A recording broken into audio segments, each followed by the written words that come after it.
I don't know how to put this into words. I first saw that full neuronal connectivity pathways could be mapped in 1992. It wasn't until September of last year, 2022, that I was able to make that vision a reality.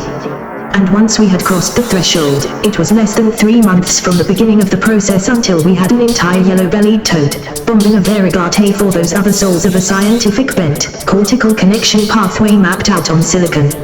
I can't stress what a breakthrough this is. Despite all the horrors that came later, it was a breakthrough and will remain so. I won't let Terry's senseless death take away from that which we have accomplished together.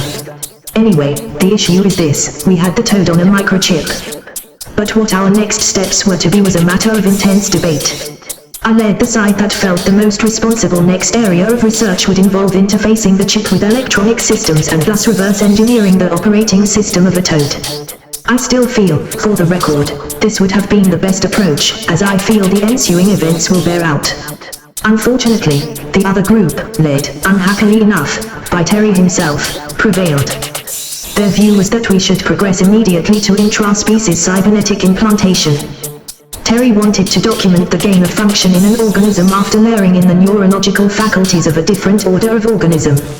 I hate to say it, because I know his widow and he would not want to hear what I have to say about his late husband. It was Terry himself who pushed for the subject animal to be a spider. I was overruled, and Terry was only too capable of performing the implantation surgery.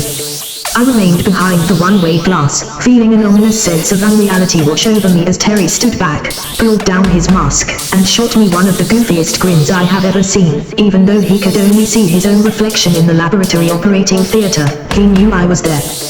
He lifted his hand in thumbs up, and that's when I saw the thing he had created rise up from the operating table and float into the air behind him.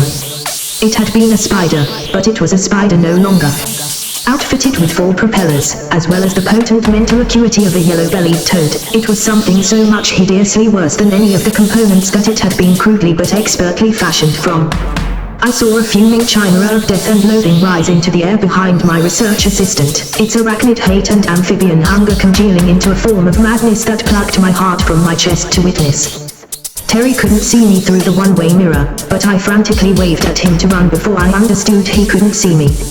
I began to pound on the glass, screaming, "Terry, get out of there!" But even as I screamed I could see it was too late. The spider toad's propellers spun across its surface, and 2 massive rocket launchers extended into place, locking on Terry's target. "No!" I screamed. "No! You goddamn son of a bitch!" I tried to tell myself, as I saw Terry vaporize in a spray of blood and chunks and half-digested food and mucus and vomit and excrement and shoelaces and hair and fingernails and bone fragments and retinas and bits of tongue and toes flying everywhere. That thing straight took Terry out. As one of the project leads, I had access to the self-destructor, but I hadn't thought to use it until after Terry was exploded. I remembered it now, though, and slammed it into my Nokia as fast as ever I could. Shortly after murdering 3 other assistants, whose names I don't now recall, I was able to fully neutralize the toad spider frogbot thing that my young apprentice had been hellbent on creating. It feels great to finally say all this,